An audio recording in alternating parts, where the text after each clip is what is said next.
Hey folks, welcome to another episode of the Quinn Tabor Show. I have really been enjoying this journey and want to include you in some of my thoughts and kind of where I'm going to take things moving forward. Yes, have enjoyed interviewing a bunch of different fascinating guests, but the thing I've enjoyed the most is when a headline hits, I typically read a lot about it. I sleep on it. I think about it a lot when I wake up, and I've got a take. I always have a take within 24 hours. And the nature of doing one show once a week and kind of dictated by the guests' skill sets and interests means of my takes, if I got 5 takes a week, I only get to do one. So this is me trying on for size, recording and posting maybe 2 or 3 of those takes a week, all under 20 minutes. And it's just going to be me. So for the next little bit, I'm intentionally not recruiting guests, but here comes my first take. It's hot off the press. And man, would I love your feedback. Jimmy Kimmel just got pulled off the air indefinitely. And it feels like just another headline in a string of them that is splitting my friend group kind of down the middle. I load up Instagram like the rest of you, and every other story is either celebrating or a little freaked out. And it feels like each week the pace is picking up. But I'm going to start with like this little glimmer of hope that I hope I can convince you of, which is free speech is one of the most sacred values, one of the pillars of our democracy, and central to our social fabric and identity as Americans. And we know that. It's just, there's no getting around it. And at the same time, compared to other headlines, this one actually doesn't have much gray area. So I'm going to make the case, pretend you are entering into Quinn's like freshman year political science 101 class. And that is that there are, here we go, 400 agencies across the federal government, each with different levels of independence. The cabinet level agencies, the one where you hear of, the Secretary of Defense who sits next to the president, or the Secretary of the Treasury, same thing. Like those are cabinets that roll up, the DOJ, roll up to the president. They sit at his desk and they don't pretend, or they don't aspire to having a pure level of independence. Whereas there is a different group, and it's all these 3-letter acronyms that I'll just rattle off: Federal Trade Commission, FTC, the SEC, the FEC, the FCC that we're about to talk about, the Fed Reserve Board. Those are agencies that have within their statutory limit all of these provisions ensuring independence from the executive branch. It's how they were designed. All of them are close to 100 years old. I feel like most of them either began in the 1913s under Woodrow Wilson, 1930s under FDR. So they have a really similar structure, just like how me at Immerse, the company I run, I have a board of directors. What do you want? You want 5 or more? You want them to be independent and balanced? You want them to have an equal number of votes? And you want a term so that if I, the CEO, get annoyed with them, I can't just fire them. It's like, no, you're here for a while to preserve your independence. So for each of those acronyms, I don't expect you to know exactly what they are. That's important, but less important. I'll let them have 5 to 7 board members, oftentimes a chairman, and term limits, typically 5, 6, or 7 years. The Fed Reserve Board, which is where independence is the most important, 14-year terms. FCC, Federal Communication Commission, is the one that we're about to talk about, because that is the one that is deeply implicated here. Brendan Carr, chairman. I'm just going to go through the history. Appointed by Trump in 2017. And how it works is the board can't have all members of one party, but the president gets to choose who the acting chairman is, who dictates the agenda and the goals. Carr, week over week, month over month, hasn't led with the statutory expected level of independence. And I'm just going to rattle these off really quick. Let's go back. January 20th, Trump is inaugurated, signs a ton of executive orders, and with Executive 14021 trying to shut down DEI, that gets signed. The next day, Chairman Carr institutes the exact same provisions across the FCC. That's not how it's supposed to be. It's just not. That level of independence is, like, from day one, it started to get shaky. A couple days later, Trump had been fixated on what he called the Democratic hoax, CBS altering an interview of Kamala Harris. Regardless of what you feel about it, that's actually, that's not what I'm going to talk about at all. Instead, it is the fact that Trump complained about it repeatedly, especially within the first week of his inauguration, and within hours, Chairman Carr unilaterally reopened an investigation into 60 Minutes exactly about this case. So you can see it's A leads to B quickly. Hours, days. And now there's a handful of other important evidence pieces. But here's how I want to make the case that there is a velocity here, a acceleration, that as Carr has gotten away with more, he's been more aggressive. So that CBS investigation leads to a $16 million settlement.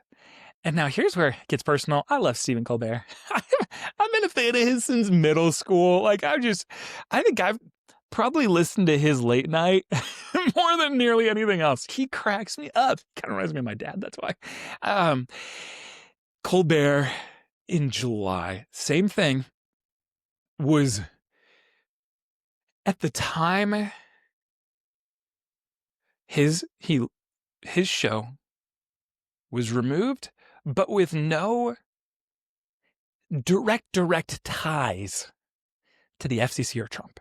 It's like, oh, we're losing money. They leaked that. But then as, of course, the investigative journalism kicks in, they're like, oh, well, this is interesting. CBS has a series of other issues. And there's this big merger between Skydance and Paramount that's actually getting led by David Ellison, the son of, depending on the day of the week, the richest man on earth. And quite literally, Chairman Carr meets with that individual, and within days, Colbert is canceled so that the deal can go through. Because what Carr is in charge of is the regulation on acquisitions and mergers, like TV licenses, some pretty major building blocks if you run a business like CBS or ABC or Disney. And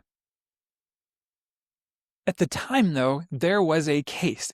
There was more gray area of okay, well, did Carr say something in that meeting behind closed doors? I don't know. It's kind of up to speculation.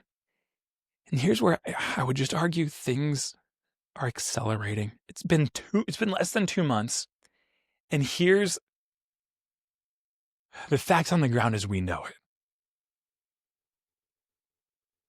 Jimmy Kimmel said statements on Monday night about Charlie Kirk's passing, which I recorded a different piece on. I really care deeply about us leaning into our humanity and our unity in that moment, which he started.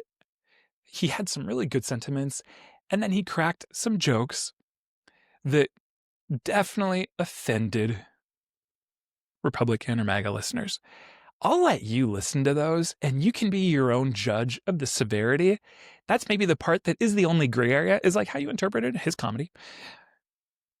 I'm not actually going to take a stand there, because I think that's the less important part than what I'm now trying to drill home, which is immediately Chairman Carr says companies like ABC and Disney can find ways to take action on Kimmel, or there is going to be a whole lot of additional work for the FCC ahead. So it's within hours, a really, really in-your-face threat. That's hours after it. The next day, Kimmel's comments were truly sick, he said.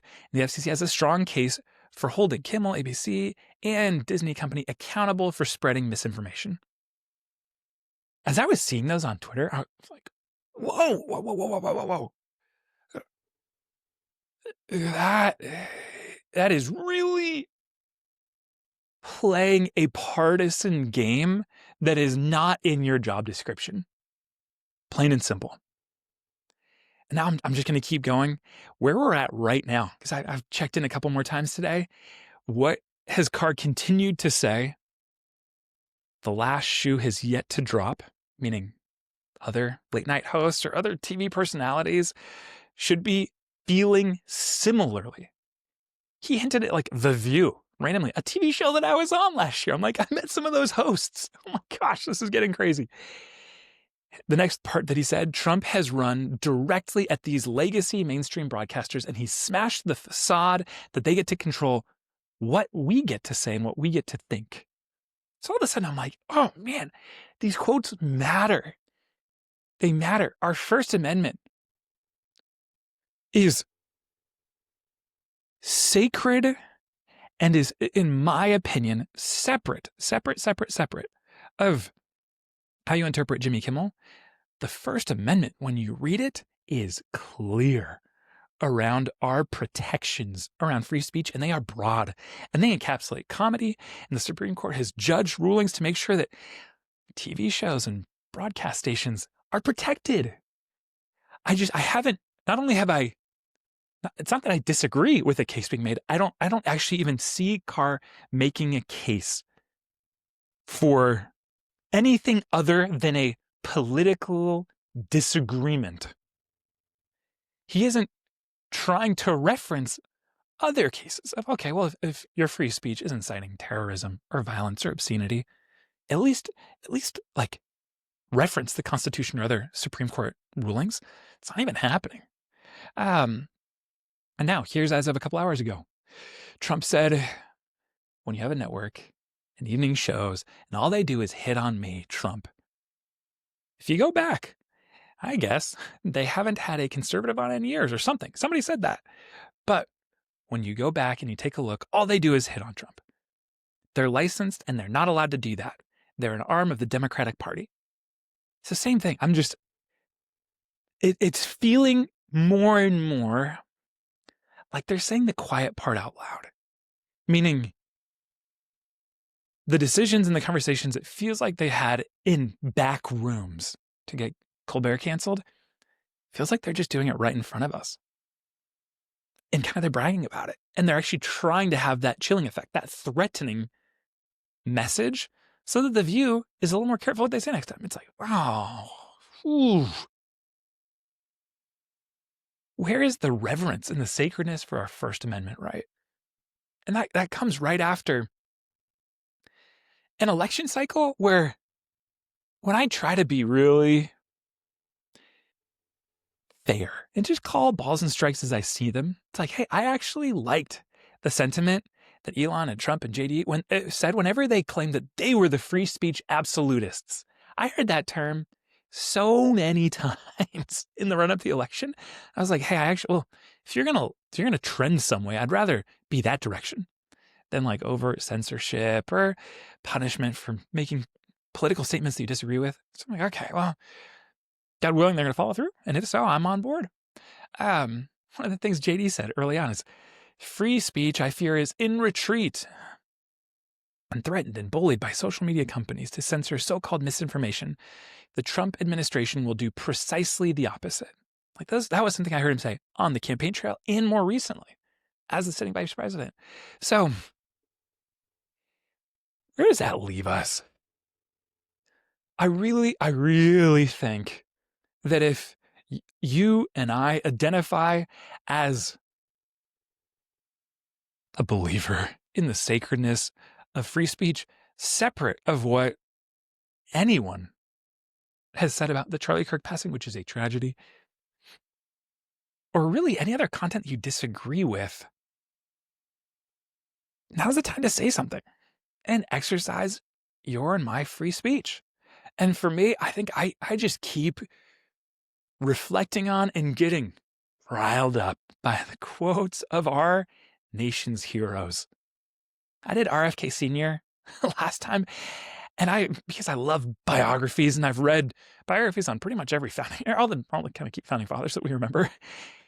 Here's just some quotes that I dug up that I'm like, oh, let this ring true. Let this like aspirational conviction ring in our ears, and let's just repeat them. Ben Franklin, what a guy. Freedom of speech is a principled pillar of a free government. When this is taken away, the constitution of a free society is dissolved and tyranny is erected on its ruins. The man's a wordsmith. That's so good. Oh, it just gets me going. Thomas Jefferson. Our liberty depends on the freedom of the press, and that cannot be limited without being lost. I love that. Cannot be limited without being lost. It means that free speech doesn't exist some of the time. Free speech can't exist for you and not for me. It's not the freedom of the press. And if anything, I'm back to like, for you and me,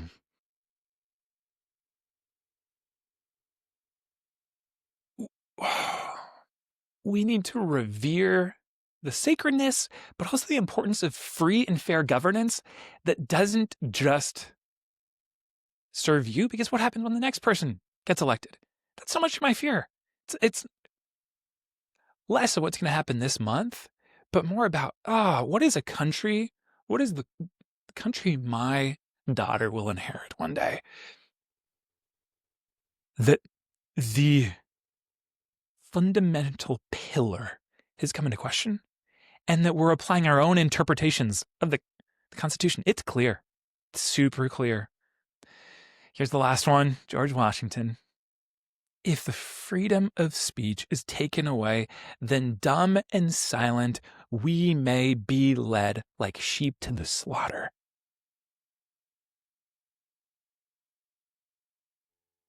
So I think those are the messages that I want to ring true. Once again, regardless of where you and I land, I can't think of anything more bipartisan, anything more fundamentally American than standing up for it. And if anything, I want to exercise standing up for free speech when I dislike the speech, when I disagree. That's where that's where we shine. And those are the values that, man, it's less about a sitting president or an administration. It's our values that we pass down on generations that dictate our destiny. And free speech is one that I can't hold in higher regard. Okay, thanks for letting me go there. I'm going to wrap the show there. I hope you liked this new format. And I feel like most of my listeners are still folks that I know. So shoot me a note. Let me know what you think. I always appreciate the feedback. Otherwise, another week down. See you next week.